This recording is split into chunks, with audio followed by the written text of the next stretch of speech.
Hi,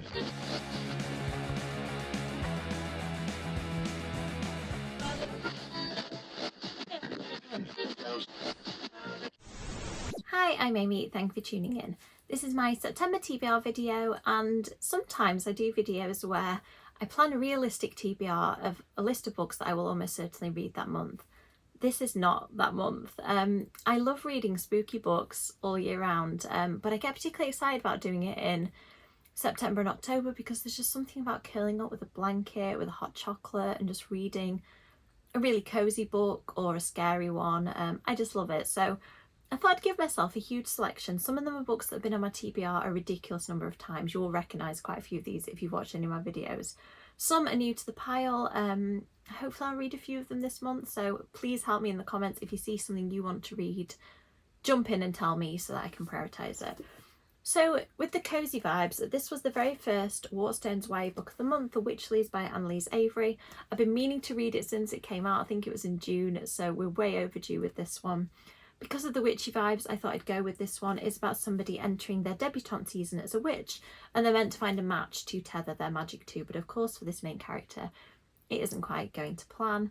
I thought that sounds really fun, and it kind of goes into the cozy angle. And while I was picking up witchy books, I thought, oh man, there's still a Buffy book I've not read. The Tara prequel, The Bewitching Hour.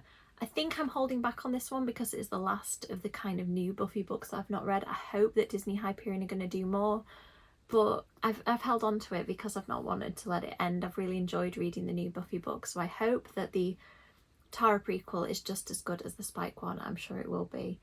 So I'm excited to see a little bit about Tara's history, because Buffy alludes to her history in a way that's very intriguing, very sad in a lot of ways. So I hope that this book kind of provides some answers on that. I've still only read one Riley Sager book, so I decided to add one of the several that I own and haven't. I'm looking guiltily at the shelves where they live and haven't been read. I read the blurbs of the ones I've got, and this one sounded really good. It kind of sounds like it's giving haunted house potentially. So I thought that what better time of year to read a haunted house book than right now. Also, I realised I started reading the Vampire Diaries a couple of months ago, hence the Vampire Diaries bookmark that I've had for a very long time. Hence that being halfway through the book, so I may restart this. It's a really short book. I don't know why I didn't finish it, but there's really no excuse, so let's move on. Next up, I heard that there's another Bunny book coming out. I don't know if it's a sequel, prequel or what, but I thought it's really time to read Bunny. I'm not going to read the blurb just because the things on the front say hilarious, hallucinogenic, freakery, a wicked satire, delightful, oh Bunny you are so genius. I've heard that it's weird and hard to pin down, and that just sounds like a fun vibe for this time of year. But also I want to read a spooky middle grade. Look at those gorgeous spreadsheets. The Vanquishers, I think, is Colin Bayron's middle grade debut as far as I know. I've read some of Colin's other books and really enjoyed them, like You're Not Supposed to Die Tonight was excellent. And at the front it says vampires were history until now, so I think this group of children calling themselves the Vanquishers are going to go vanquish some vampires. I'm not going to read anymore because it's nice to have a surprise sometimes. I just pre-order any Stephen Graham Jones book that comes out because I always really enjoy them. I've just recently got, what did I get? Is Vampire Hunter one, and oh no, yeah, is it called Buffalo Hunter but about vampires? I think I've just mangled the title. There's also one called Kill on the Road that's quite recently. I don't know how he writes so fast. But I just liked the sound of this babysitter trope. Let's hope the babysitter does make it through this one. This book has been on my TBR so many times. If you've watched my videos before, you're probably fed up of hearing about it, but it sounds really good. It's got illustrations done by a child amidst the narrative that get increasingly... Oh yeah, I've just seen a sinister one. I'm not going to show you in case of spoilers. The pictures get increasingly sinister as the book goes on. I'm a little scared because books about children sometimes are too much for me, so we'll see if I actually get to it. And then a palette cleanser. Something cozy. I really enjoyed My Roommate is a Vampire, so I thought my Vampire Plus one, the follow-up, which I think is another, is a standalone, I thought that that would be a fun one in the cozy vibe.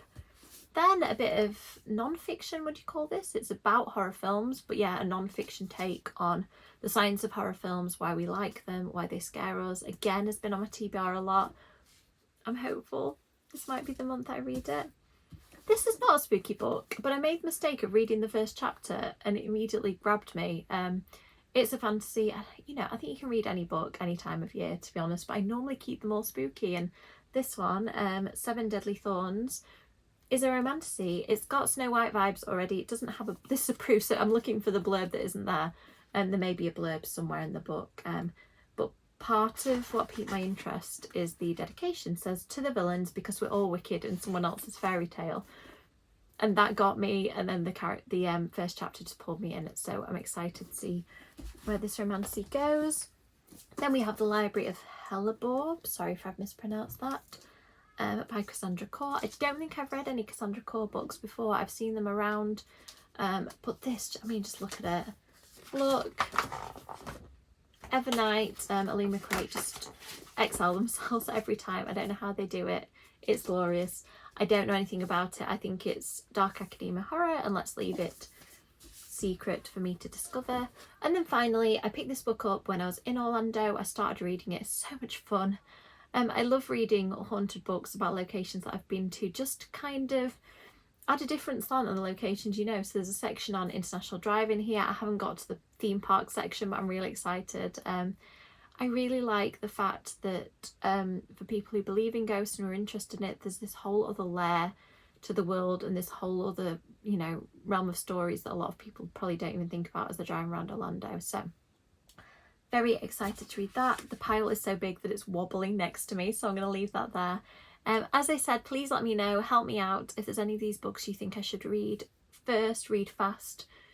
Tell me in the comments, let me know what you're going to read this spooky season. Another thing I wanted to mention is that my Dracula retelling The Own the Night comes out this September, so the next time I make a video it will be as the published author of 5 books, which is very exciting, including the book I put together with Mia Kuznia. So this one is Dracula retelling, as I said, set in the 80s. It has a relationship between my Jonathan Harker and Dracula characters, which I'm really excited about, because that was always what I wanted to see in the original Dracula. So let me know in the comments as well if you are as excited about this book as I am. Probably not, I'll just warn you. And I think that's it. That's all I wanted to say. So thank you very much for your support. I really appreciate it. As always, likes and subscribes appreciated, and I'll see you in the next video. Bye.